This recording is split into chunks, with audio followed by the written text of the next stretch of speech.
Hello, my name is Sam, and this is my cultural background. So to start things off, first we'll go with my ethnicity.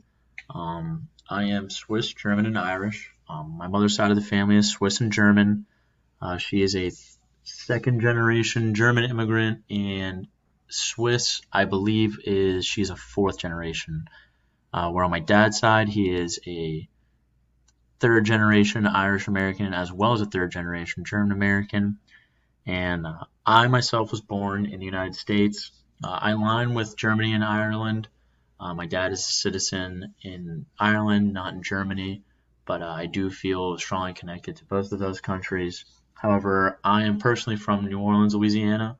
I moved to Stuart, Florida, which is just north of West Palm when I was about 8. And I guess my own cultural identity would align a lot with a southerner in the United States, as well as a beach boy. In terms of Hofstede's dimensions, my culture can be described as one of a high IVD in terms of individual versus collectivism. Uh, since we're a mix of American and Irish, we have a sense of family that's very strong. As Irish is the main thing that influences our family, I'd say that's the main cultural influence from outside of just us. We have a strong sense of family. We're very together, and we don't take responsibility for others' actions. Mainly stick to ourselves and our immediate group of people around us. So, in terms of the individualism versus collectivism, I'd say our family is more individual in the sense of an individual group. Our views on others. So, my family is incredibly open-minded. I would say my mother worked in social work for my entire life, so I've seen people from different socioeconomic backgrounds, different cultures, ethnicities, you name it, and I've seen it for people. And I've just grown up my whole life around people with different viewpoints and things like that. And I think that that's helped us stay open to change and new ideas. And along with that, growing up in Louisiana, it's a very, very different place, I would say.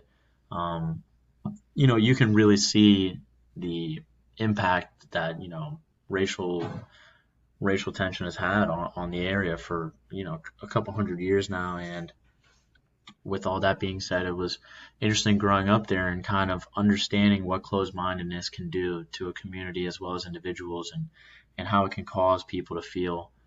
So I'd say that because of these factors, as well as myself having a disability with my vision and my brother being adopted, that even in our small family, we come from different walks of life, and that's allowed us to stay open-minded in many areas and aspects of not just ourselves and our own thoughts, but of the things going on around us. But with this does come a bit of skepticism from my mother, as well as my father. But we are open-minded, to say the least. And then, last but not least, here we have the family values. So our first value and one of our three most important is take care of family first. My father's currently working across the country right now, sacrificing time with me, my brother, and my mom in order to, pay the bills for our family and to provide and allow our parents to have a retirement and for my mom to be comfortable. And I think that's something that's really stuck with me because that's a value in our family that's instilled through actions rather than words. And it's just something that's really stuck with me for a long time now.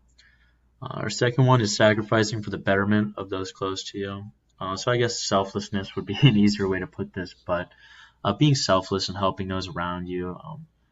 I wouldn't say we're extremely charitable, but when we can, we give a helping hand to those around us, in whatever way it can be. Help others when you can, because I, I guess because it's just a moral issue and something that's been instilled in everyone in my family is that do right by others, because if you do right by others, you'll do right by yourself.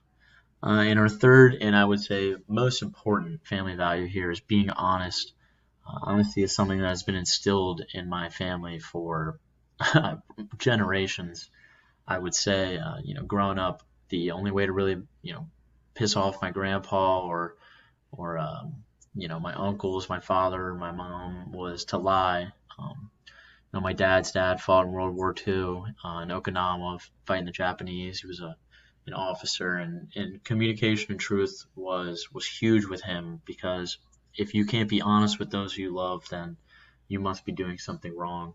So I think that that is by far the most important and critical value in which my family holds. That will conclude my presentation. Thank you.